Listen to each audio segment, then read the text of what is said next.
الحمدللہ وحدہ والصلاة والسلام علی من لا نبی بعدہ اما بعد فاعوذ باللہ من الشیطان الرجیم بسم اللہ الرحمن الرحیم وَلَقَدْ نَصَرَكُمُ اللَّهُ بِبَدْرٍ وَأَنْتُمْ أَذِلَّةٌ اللہم صلی علی محمد وعلی آل محمد كما صليت على إبراهيم وعلى آل إبراهيم إنك حميد مجيد اللهم بارك على محمد وعلى آل محمد كما باركت على إبراهيم وعلى آل إبراهيم إنك حميد مجيد۔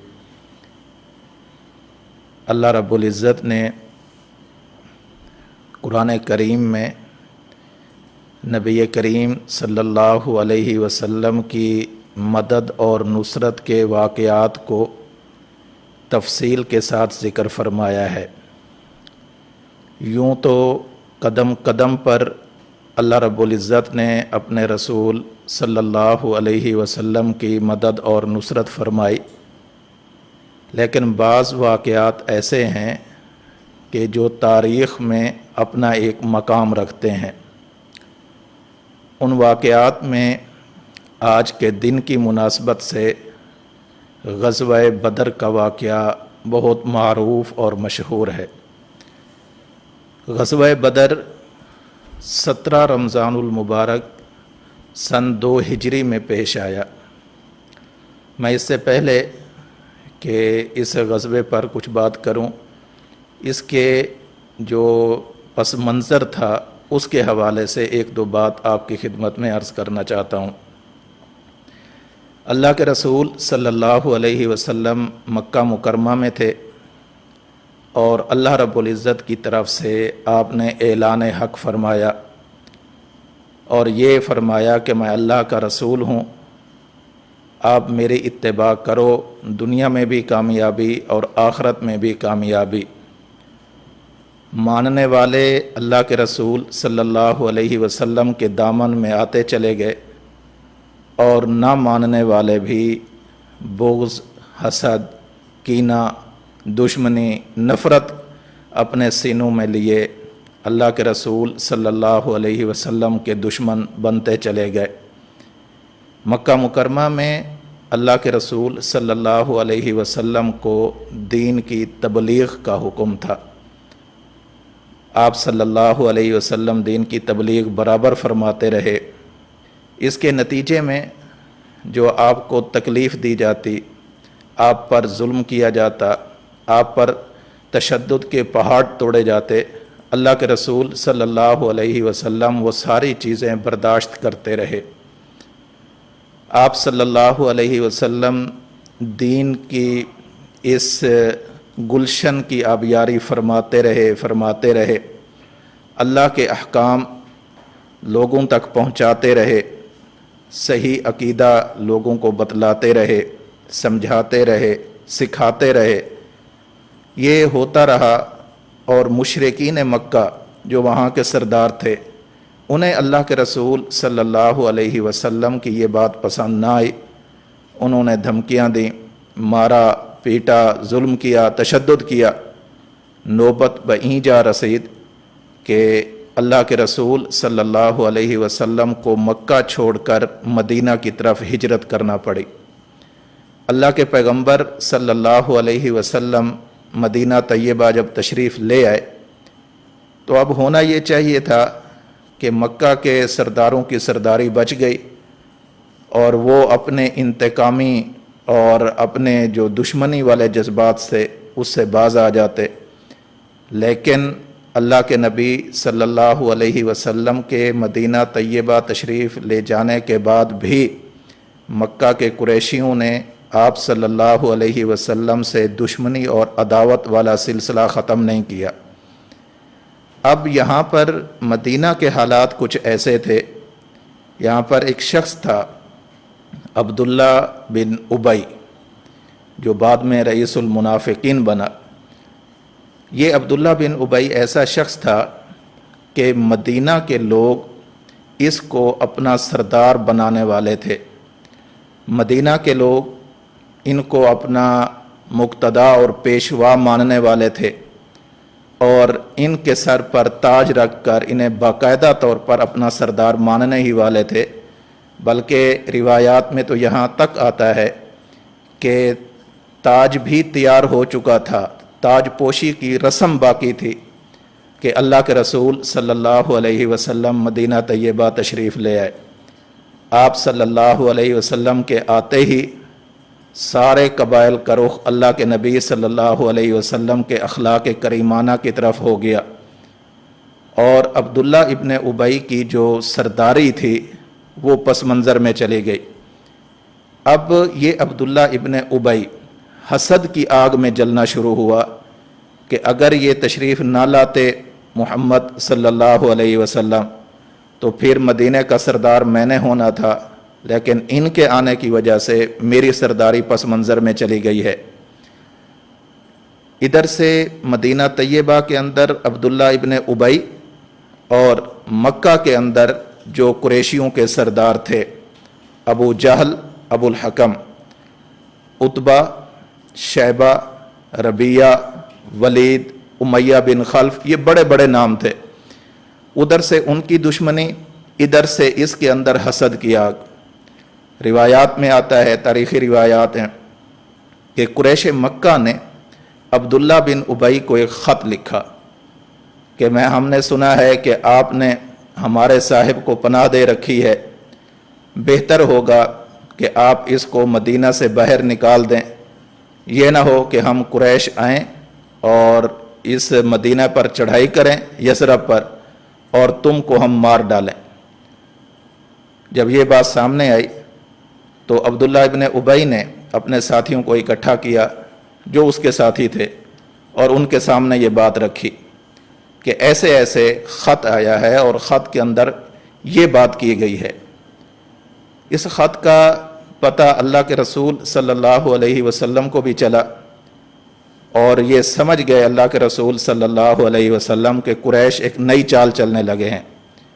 چنانچہ اللہ کے رسول صلی اللہ علیہ وسلم عبداللہ بن ابی کے پاس گئے، اور جا کر وہاں پر ان کے سردار بھی جمع تھے اور لوگ بھی جمع تھے، تو اللہ کے رسول صلی اللہ علیہ وسلم نے جا کر انہیں یہ بات سمجھائی کہ دیکھو، قریشی تمہیں اتنا نقصان نہیں پہنچا سکتے جتنا تم اپنے آپ کو نقصان پہنچانے کا ارادہ کرتے ہو۔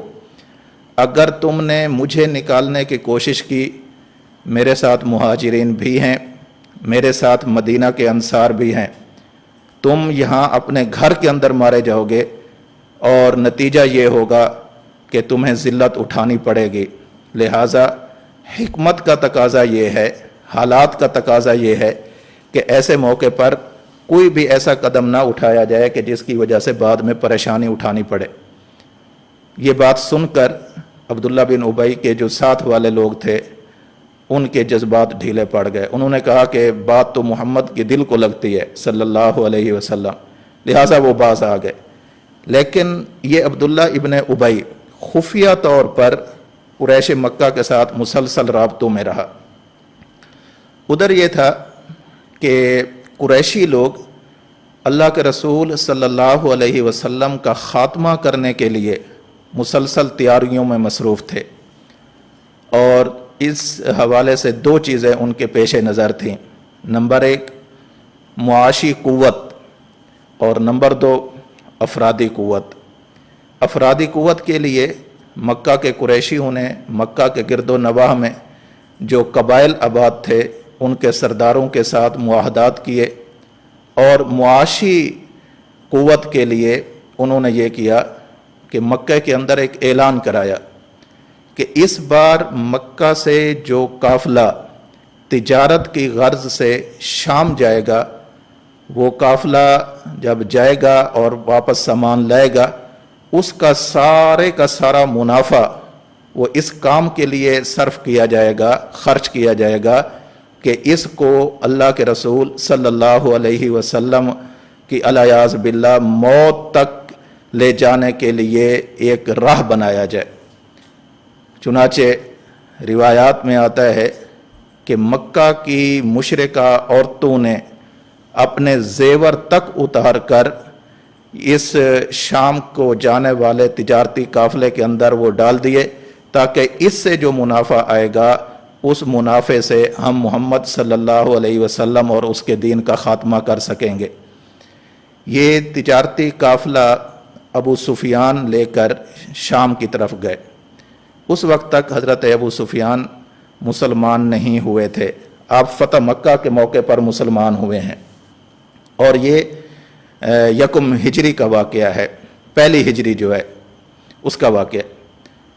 چنانچہ اللہ کے رسول صلی اللہ علیہ وسلم کو اطلاع ملی کہ ابو سفیان مسلمانوں کے خلاف، دین اسلام کے خلاف اور اللہ کے رسول صلی اللہ علیہ وسلم کے خلاف ایک منصوبہ بنا کر وہ یہاں سے شام کی طرف جا رہا ہے، اور شام سے پھر جو سامان لائے گا اس کا جو منافع ہوگا اس کو میری دشمنی کے اندر خرچ کیا جائے گا، اور اسلامی سلطنت، اسلامی ریاست مدینہ منورہ کو ختم کرنے کے تانے بانے بننے شروع کیے جائیں گے۔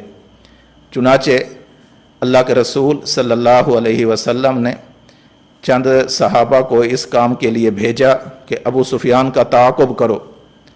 یہ گئے، لیکن ابو سفیان کا قافلہ بہت دور جا چکا تھا اور وہ شام پہنچ گیا۔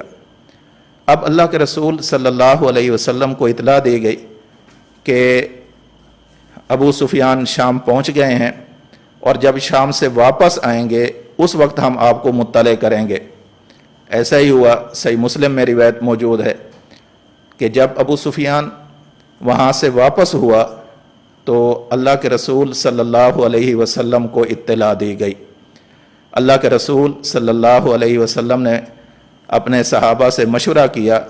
یہاں اتنی بات ذہن میں رہے، یہ جنگ کا مشورہ نہیں تھا، یہ محض اس چیز کا مشورہ تھا کہ ابو سفیان جو قافلہ لا رہا ہے، تجارتی قافلہ، اس قافلے کو راستے میں ہی سلب کر لیا جائے، لوٹ لیا جائے، تاکہ مشرکین کی جو معاشی قوت ہے وہ مضبوط نہ ہو اور مضبوط ہو کر اسلامی ریاست کو نقصان نہ دے۔